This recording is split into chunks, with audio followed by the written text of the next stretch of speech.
नमस्कार दोस्तों, स्वागत है आप सभी लोगों का आपके अपने चैनल भारतीय ब्लॉगर पर। उम्मीद है इस त्योहारों के मौसम में सभी लोगों के घर में खुशियाँ आ रही होंगी, सभी लोग अपना जीवन हष्ट-पुष्ट महसूस कर रहे होंगे और उल्लास के साथ साथ सभी लोग सुरक्षित होंगे।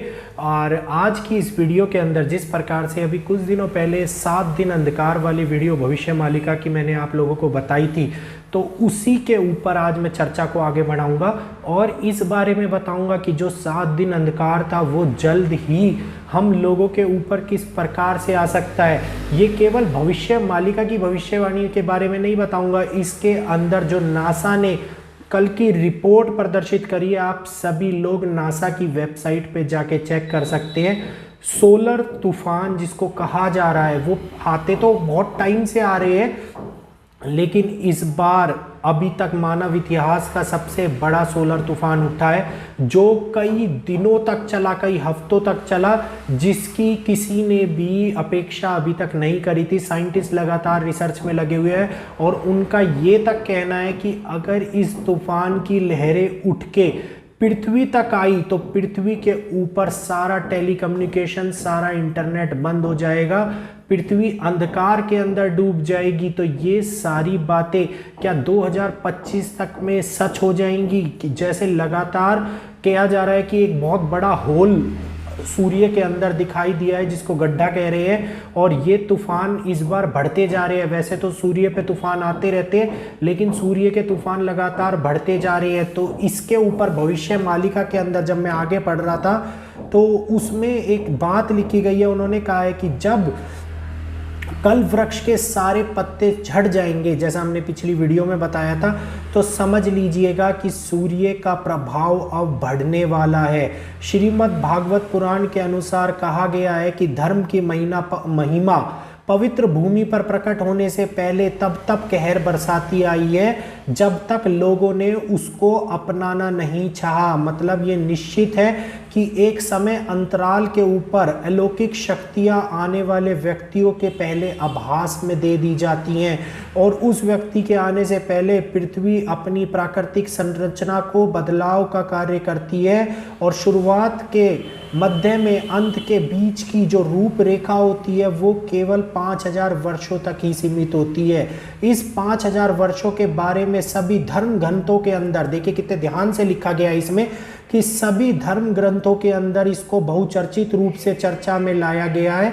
इस संबंध में श्रीमद् भागवत पुराण में विशेष रूप से प्रमाण मिलता है। सेतु में कहा गया है कि परीक्षित राजा के जन्म को लेकर नंदराज सिंह ने जब सिंहासन पे बैठने की अवधि प्रारंभ करी थी, तो उसी समय पे ये बहुचित हजारों सालों की भविष्यवाणी मस्थानक शास्त्र के अंदर उत्तेजित की गई थी, और श्री कृष्ण के मृत्यु के बाद में ये कहा गया था कि 1200 वर्ष बीता होने के बाद में इसके अंदर बहुत बड़े बदलाव होंगे। रामचंद्र ने जो सनातन धर्म की आज्ञा दी थी, वो आज्ञा उड़ीसा से स्टार्ट होती हुई एक बड़ी अवहेलना करेगी।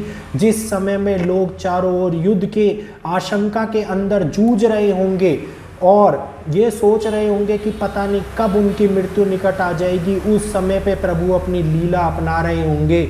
और ये सारी चीज़ें युग गणना आगे अगले पेज के ऊपर उन्होंने बता रखी है, जिसको नेक्स्ट वीडियो के अंदर मैं कवर करूंगा। तो आप देखिए इतने विस्तार पूर्वक भविष्य मालिका के अंदर ये उल्लेख हम लोगों को मिल रहे हैं कि जिसके अंदर ये भी बता रखा है कि सूर्य के प्रकाश के अंदर भी परिवर्तन होगा। और साइंटिस्टों ने जब ये 2 दिन पहले रिपोर्ट दी तो मैं इस बात से बहुत ज़्यादा हैरान हो गया कि भविष्य मालिका आज की डेट में सच होती हुई नजर आ रही है। और इसी वीडियो के अंदर 2 बातें और मैं आप लोगों को बताऊंगा कि जो बाबा वेंगा की भविष्यवाणी थी, बाबा वेंगा की भविष्यवाणी में जिनमें से 3 में से 2 भविष्यवाणियां सच हो गई हैं, और अभी आने वाले टाइम की 2022 की एक भविष्यवाणी रह रही है जिसमें कहा है कि एशियाई देशों का तापमान गिरने लगेगा, और जब वो तापमान गिरेगा तो टिड्डियों के ऊपर बहुत बड़ा प्रभाव पड़ेगा, जिस कारण टिड्डियाँ पलायन करना स्टार्ट कर देंगी, फसलों को नष्ट करना स्टार्ट कर देंगी। तो ये सर्दियों के आने से पहले का कहर के बारे में अगर बाबा वेंगा की ये भविष्यवाणी सच हो गई तो दोस्तों बहुत बड़ा प्रकोप भारत के ऊपर आने वाला है और वो प्रकोप भुखमरी का ही आशंका दिखाएगा। ऑलरेडी 2 भविष्यवाणियां सच हो चुकी है, जिसमें एशियाई और ऑस्ट्रेलिया के अंदर जल प्रलय की भविष्यवाणियां उन्होंने करी थी। मैं ये नहीं कहता कि सभी भविष्यवक्ताओं की भविष्यवाणियां 100% सच होती हैं, मगर ये हमारे को एक रूपरेखा दे देती हैं, एक निर्धारण समय अवधि के अंदर हमें सचेत होने का कार्य दे देती है कि हाँ ऐसा भी कुछ हो सकता है। जिस प्रकार से भविष्य मालिका के कल्प वृक्ष के पत्ते सूखे, सूर्य के ऊपर उठे हुए तूफान, अब वो तूफान कब तक पृथ्वी पर आएगा और कब टकराएगा, तो ये समय निर्धारण एक कार्य होता है जो नीति के अनुसार निर्धारित होगा। इससे पहले किया गया कार्य हम लोगों के द्वारा किया गया कार्य होता है। आप देखिए इस बात को कि वही घटनाक्रम, वही चक्र एक दूसरे के साथ में जुड़ता हुआ पूरा होता हुआ नजर आ रहा है। और अगर सोलर तूफान उठा तो पृथ्वी अंधकार के अंदर डूब जाएगी, ना फोन चलेंगे, ना इंटरनेट चलेंगे, ना ही कोई भी टेलीकम्युनिकेशन और आपकी इलेक्ट्रॉनिक्स इक्विपमेंट वर्क करेंगे। तो ये बात की चेतावनी नासा ने दी है, किसी छोटी मोटी संस्था ने नहीं दी है, नासा ने दी है। न्यूज के अंदर भी आई है, आप आज तक पे जाके HBO न्यूज पे जाके इसको चेक कर सकते हैं और इस बात की प्रामाणिकता को सिद्ध भी कर सकते हैं नासा की स्वयं की वेबसाइट पे जाके कि what will happen at that time when the, जो हिंदी में बोल देता हूं, लोग कहते हैं हिंदी में बात कीजिए, तो कब और वो घटनाक्रम कब घटित होगा कि जब सूर्य के ऊपर बड़े सोलर तूफान उठेंगे और उससे क्या प्रभाव पृथ्वी पर पड़ेगा।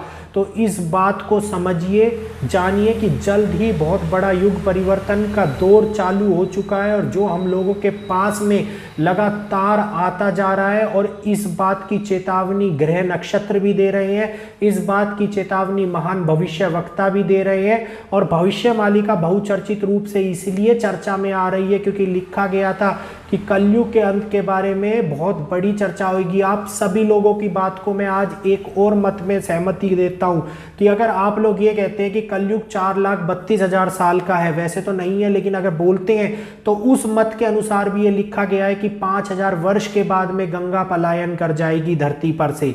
तो वो अवलोकन 5,000 वर्ष को बीते हुए 124 साल से ज्यादा हो चुके हैं। तो अब क्या गंगा के भी जाने का समय आ गया है? 10,000 वर्ष की अवधि के बाद तो सारे देवी देवता चले जाएंगे। तो ये सारा कालचक्र, ये सारी अवधि क्या इसी प्रकार से पूरी होनी है? जो ये समय, इतना महत्वपूर्ण समय हम लोगों की आंखों के सामने आ रहा है, तो ये क्या इसी चीज के अनुसार घटित होगा? थोड़ी वीडियोस अब मैं आप लोगों के पास में उन मंदिरों के बारे में भी लेके आऊंगा जिनसे लगातार एक के बाद एक संकेत मिलते जा रहे हैं कि हाँ ये कलयुग के अंत की भविष्यवाणी है। बहुत जगहों पर मैंने खुद महंतों और महान पंडितों से बात करी है जिन्होंने इस बात की प्रामाणिकता दी है, तो आप लोगों को भी उसके बारे में सारी बातें डिटेल में बताऊंगा। तो दोस्तों आज का वीडियो अगर आप लोगों को अच्छा लगा हो तो वीडियो को लाइक कीजिएगा, चैनल को सब्सक्राइब कीजिएगा, बेल आइकन को ऑल पे कर लेना ताकि आने वाली वीडियोस की लेटेस्ट अपडेट आपको रेगुलरली मिलती रहे। फिर मिलेंगे आपसे आपके अपने चैनल भारतीय ब्लॉगर पर। सभी लोगों का ये वीडियो देखने के लिए दिल से बहुत बहुत धन्यवाद।